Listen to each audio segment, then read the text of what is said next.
Welcome, Chris, AoE2 Arena here, and this is going to be a build order video for the Malay 26+2 13-minute Smush. This is quite an oddball strategy. Overall, I would say it's definitely a very tight strategy that I would not recommend it for beginners. I would also not really recommend it for higher level players. You won't see many of them executing this. It's kind of needlessly risky. You'll see them using higher populations. Malay have a really good economy advantage, so they can smush with higher populations. They'll still be up very fast compared to other civs, but have a lot more eco behind it. They could do a lot more. So this is kind of a strategy that falls in, like, if you really want a odd strategy to really surprise an opponent. If you really need something really all in, this is the perfect strategy for that. So I'm not going to spend too much time going through this one, explaining the nuances of an FC, that kind of stuff, or that, but I will recommend that you do know a few efficiency tips. I will be pointing a few of them out through this video. You have to be really on the point with your economy. You can't really make too many mistakes. It's very, very tight build, and you're going to have a bit of idle time regardless, but you'll be up by 13 minutes, give or take 5-10 seconds. So without wasting too much time, on screen now, the build order. It doesn't vary too much from your average, 26+2, 27+2, 28+2 even. Usually at 19 populations when I like to make a second lumber camp, send more villagers to it. In this case, we're not going to be doing that. We're going to be using just the first lumber camp, and we're only going to start adding extra villagers to it around population 21. We're going to add 3 villagers to it. Another difference from a normal FC is that instead of adding 2 on gold at the end, we are going to do that, but at the same time we're going to take a villager from under a TC and add it to gold. We are Malay, we go up very, very fast, we don't have time to collect enough gold with just 2 villagers, so we have to add that extra one. We're going to push 3 deer for this build order. You 100% need 3 deer. A 4th deer is, really nice. It's almost essential in that case. But I'm going to show you it can be done with 3 deer, but it is quite a bit tighter. So if you can push 4 and you have 4, that's really good. But we're going to be doing with 3. I usually suggest if you don't take deer, you add an extra 1 to berries for 5 in total. But in this case, we're going to be going for 5 in berries anyway. We're going to start with 2 early on. 2 or 3 anyway. And then we add the other 2 or 3 to make 5 in total later on. That way we have more villagers earlier, taking the faster food like your boar and your deer. And then we add the extra villagers to bury later on, just make sure we've got the amount of food we need. Because, it still costs you the same amount to click up even though you do it faster. You don't have as long to gather the resources. So you have to be really on the ball. So of course the civ you're going to be doing this one is Malay. I'm also going to mention that we do add 3 farmers. And that's pretty much all you could really afford. I'm also going to mention I know roughly where stuff is on this map. I tried this before, I had a bugged map, had to so I checked the map this time. So I'm not going to waste too much time, let's get into this, start creating our villagers, build our houses. 2 on one house, 2 on another, 1 on another. Find our first sheep. Because I know where everything is, I'm going to have to idle my scout at some point just to give you an idea. Everything feels quite slow. I guess I don't have faster single player enabled anymore. I remember being out here, this was really far for sheep. Probably the furthest they could go. So I've already explained what it's about. The first thing, of course, you make in Castle Age is going to be a ram, because you're up early enough to do that. And there's not really many counters when you're starting to make your siege workshop for a ram at minute 13. You still have a good economy, you could really lead off this. You could get to imp very, very fast. Don't forget you're also Malay, you have that bonus kicking in for you.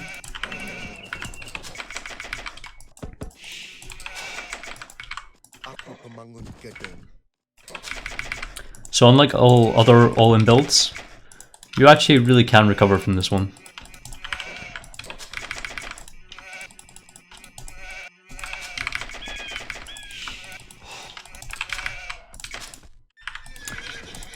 An efficiency tip you need to know.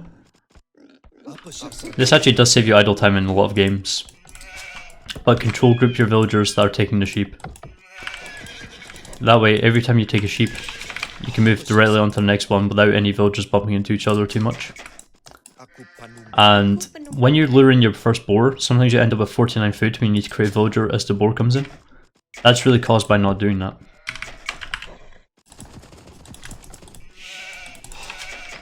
So an efficiency tip again, if you're not doing this already, with your wood line, cut diagonally through there with both these villagers. And that way you have 4 in a line. Those 2 are instant drop-offs. When that cuts through, these 4, then you've got a really nice arc. And you don't have to refresh your lump camp as much. I'm gonna idle my scout a little bit as I have been doing. So 6 sheep, 4 on wood.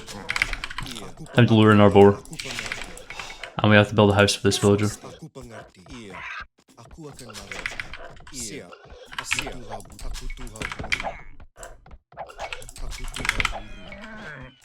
So I'm gonna add an extra villager here, because I want to have 8 on my boar.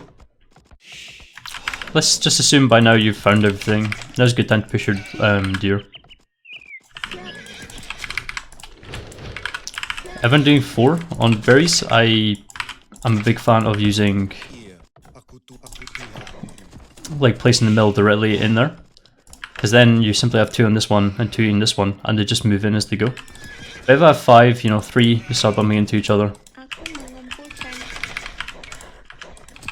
So we got our 2 there. Now we need to start adding villagers to this food again.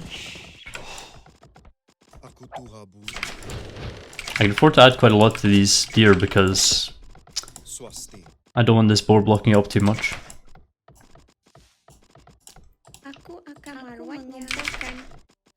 But this boar is running low on food, so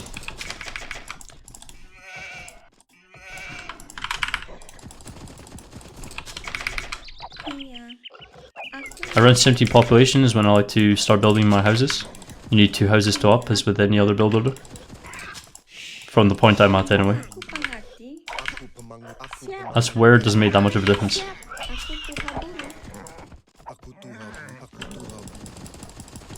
Hopefully that villager just didn't scare away that deer.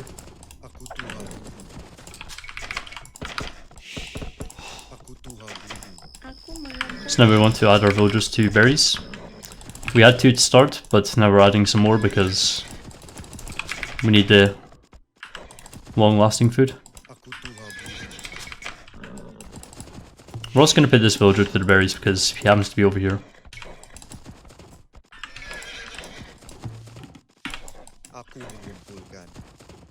Did that hit it when deers double run and end up doing something you don't want it to do?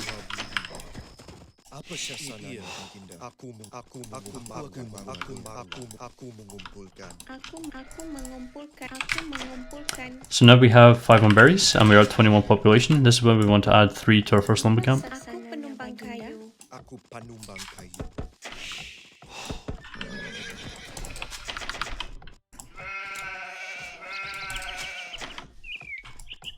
I want to keep this nice and simple. I don't want to try and overcomplicate this. You have to be VS Chinese. 23 pop, just 1 more. If we have all these villagers here on the boar and the deer, when they both run out, we're not going to fit them all around sheep. So that's a good time to start adding your farms. So now we have our 7 on wood. We want to start adding to gold.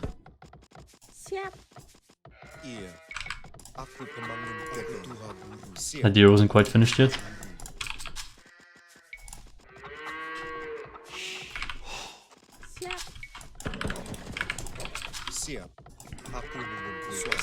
By watching this, I'm assuming you have watched some of my other guides. Or at least know quite a bit about seeing enough to know how to execute a very tight build order. So we're clicking out 26 pop, but we got our 2 on gold if we want to move 1 extra. Just taken from this food under our TC. That's pretty rough for an AI. I'm surprised I haven't shot it over the wall yet. These guys are going to...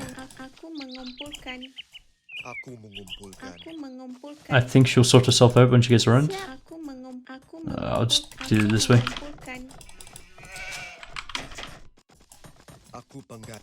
Ideally, you should be around there, but it'd take too long to walk him around to be worth it.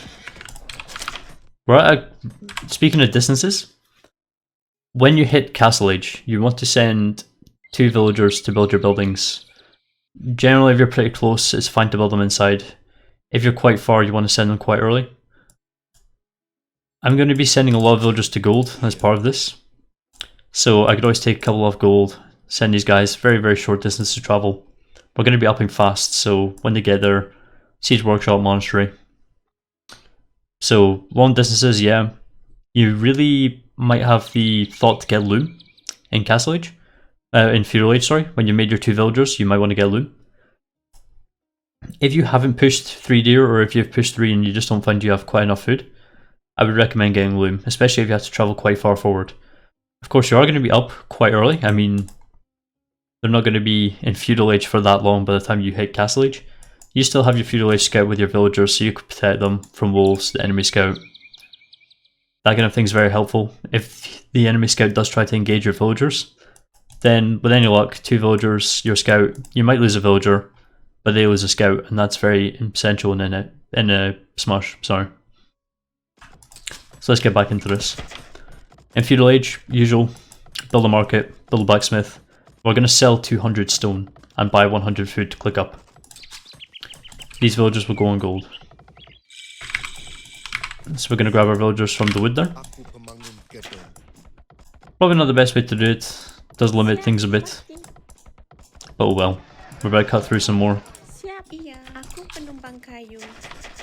These 2 villagers to go.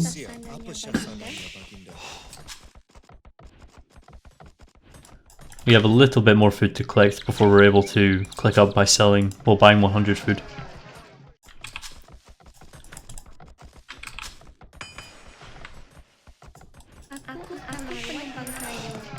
I should be able to click up. There we go. 1124 click up, approximately. So this is essentially the Dark Age. Now we're going to have to really shift about some vills. What we ideally want is 5 on food. The reason for this is because we want our lumber camp upgrade. We're going to get that. We're still going to have a bit of a food bank. So 5 on food is going to last us just long enough to survive quite a bit of Castle Age without needing any more food. We're going to be making just villagers with that. So that's going to be acceptable. 6 you need to run your TCs, but we have a bit of food built up. We could last quite a while before we have to add that extra 1 to food. So that means we're going to stick a bunch of villagers on gold. We're also going to want to stick some villagers on wood. As I said, this was probably not the ideal market blacksmith placement. I could fit more villagers in there, no problem. So let's just go over this one. I will grab this group of villagers, send them down that way. We got our 3 here, so we want 2 here.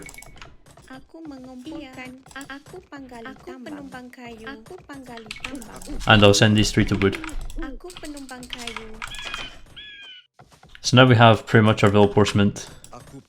We don't need quite as many gold miners. As I said, the reason I sent these guys over here is because that's where they're destined to be. Lumber camp upgrade when we can. I will also add a farm now. Don't know why I only sent that many. To the gold. 12 gold miners, that's quite acceptable.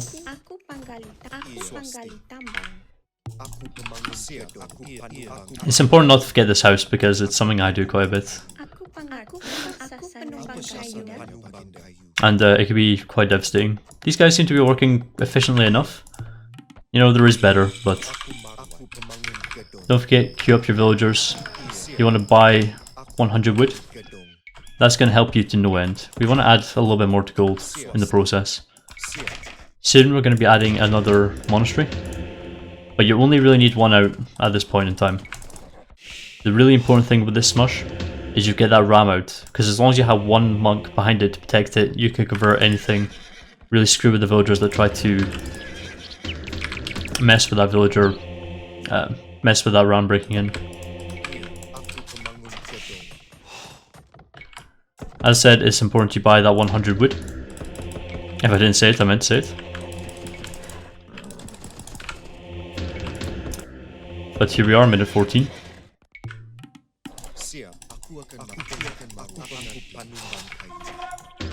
You'd also might want to get loom at this point. Make sure you keep queuing up your villagers, keep queuing up your monks. 12 in gold, maybe a little bit light. 14, probably ideal here. If there's any relics nearby, you could grab them, unless they're, you know, trying to wall because they see you there. I like to get sanctity nice and early. If you have 2 or 3 monks, it's already worth it. Let's send him back to gold. Getting houses are really important. I also like to make sure, if I can, I get a mangonel. Now it's about time we get our 6 on food, because it's pretty important. If someone's doing something like a 28 plus 2, they'd be up in still another 10 seconds to go. And we're already here, 2 monks on their doorstep. So you can waltz right in. If they're up early, they might have a mangonel out by now. You've got your own mangonel. You have a lot of wood, you could really fight to get redemption. Sorry, you have a lot on gold. Also quite important is to get another mining camp around here if it's like this. It's very few mining camps are going to be efficient enough to survive that. You might not be able to afford all the monks you want if you are sacrificing siege in the process. But 3 monks, nice and simple. Go to CI has no opposition, convert anything you want. But we're already mangonel and TC. If someone is internally building walled, then you have this ram. You can really start attacking all their buildings with the ram, really. If you're converting quite a bit, if they're trying to throw some kind of trash at you, then it's worth adding in your houses. So this is really it. Right now I'm not gonna pay too much attention anymore. We've really covered the smush as is. Smushing in general is just a topic for another day, but I hope you got some of the basics from it. I hope you understand the aggression you really need. As I said, a couple of really important points. Get the ram out ASAP. You want to be breaking in. You don't need that many monks to protect, you know, protect things from quick walling. Any kind of, you know, like, if someone wanted to place a gate like this to block the area before you enter. That's the thing you could really easily prevent just by having a monk on hand. So from here, this point economy wise, we have a lot on gold. Now we can get redemption. We keep our monks pumping, get redemption soon. We're starting to get our food as our wood. As our wood builds up, add farms. You want to get the farm upgrade soon. We actually are going to run out of berries and we need to make a few farms first, just so we can afford to get the food to get the farm upgrade. Or you could buy it, nothing wrong with buying it. And then you can start building up your farm eco. Because from this point you have 12 to 14 on gold, we might have 15. 14. With this you can afford to really buy any resource you want. And mix in your economy. You could afford to keep making double monastery monks. You could even move a couple of this if that's all you're going to be making. If you have enough siege, you've got redemption. Then you can start adding farms. You could really make your way towards imp quite fast this way. Don't forget, you know, decent number of farms, maybe 14 even. Get yourself wheelbarrow. If you've got forward villagers still, especially if you're converting some, loom is also quite important. As I said, I'm not trying to cover smush all too much. That's basically how you do it. You don't get the eco upgrades right away, but you want to transition into them when you're, you know, successful up front. That's what it's all about really at this point. So this is going to be the end of the video. I'm going to quickly look at the achievements. Probably not a good castle time. 12:58, actually that's very good. 10:29 feudal time. You'd be clicking up 30 seconds before that if you're doing a 28+2, so that's quite a significant difference. It's an AI, so we're not going to talk about the villager high. We did convert a few. Quite a lot of resources collected, just generally for this time in a build. A lot of resources collected. Before the, you know, TC's added, that kind of thing. Units killed, 6. Buildings raised, 2. That's pretty self-explanatory. It's an AI. But hopefully this helps you. This will work vs quite a lot of players, especially ones who aren't expecting it. A lot of people won't even see the castle time. A lot of people just, you know, sort of miss it and then suddenly there's a ram attacking them before they're even up. So I hope this helped you. I hope you could practice this one. If you haven't done it before, I recommend just bashing an AI around a bit with it, just so you can make sure you get this Dark Age really tight, because as I said, it's very tight. You need to be on point with your eco management. You need to keep things running. So that's everything. Thanks for watching.